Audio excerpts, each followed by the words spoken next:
Bangladesh football ফেডারেশনের নির্বাচন নিয়ে শুরু থেকেই উত্তেজনা থাকলেও ধীরে ধীরে তা কমে আসছে। এরই মধ্যে ঘোষণা হয়েছে তফসিল। গুঞ্জন শোনা যাচ্ছে ইলেকশন নয়, সিলেকশনেই চূড়ান্ত হতে পারে কাজী সালাউদ্দিনের উত্তরসূরি। তবে একটা বিষয় নিয়ে বিতর্ক যেন থামছেই না, তা হলো বাফুফের কাউন্সিলরশিপ। গেল 2 অক্টোবর কাউন্সিলরশিপের যাচাই বাছাই শেষে গোপালগঞ্জ, লালমনিরহাট, ফেনী ও শেরপুর ডিএফ এর কাউন্সিলরশিপ বাতিল করে 133 ডেলিগেট চূড়ান্ত করে বাফুফে। এবার সে যাচাই বাছাই কমিটির স্বচ্ছতা নিয়ে প্রশ্ন তুলেছেন কাউন্সিলরশিপ বাদ পড়া সেই ডিএফ এর সদস্যরা। বান্দরবান ডিএফএতে আছে 2টি অ্যাডক কমিটি, সেখান থেকে বিতর্কিত একজনকে কাউন্সিলর করা হয়েছে বলে দাবি বান্দরবান তৃণমূল ফুটবলের একজন সংগঠক, যা মোটেও যৌক্তিক নয় বলে জানান তিনি। একই সাথে 2টা অ্যাডক কমিটি কীভাবে দিতে পারেন বাফুফে একটা জেলার জন্য?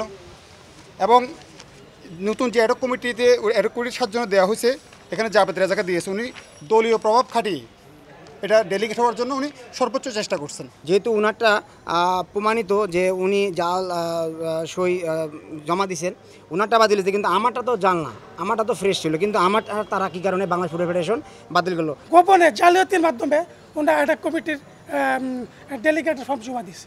পরে আমি 30 তারিখে আপত্তি দেওয়ার পরে 2 তারিখে শুনানির মাধ্যমে ওনারটা খারিজ করতেছে, আমারটাও খারিজ করে।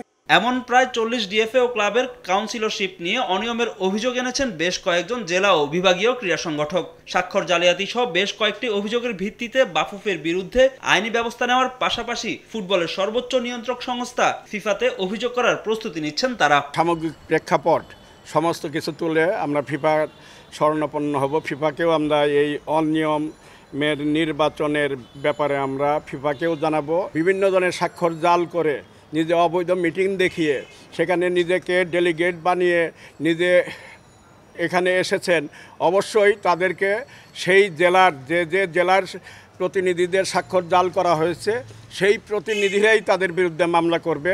নির্বাচনকে প্রভাবিত করতে পর্দার আড়ালে থেকে কাজী সালাউদ্দিন ও মাহফুজ আক্তার কিরণ কলকাঠি নাড়ছেন বলেও দাবি তাদের। ফাহিম ইসলাম, সময় সংবাদ, ঢাকা।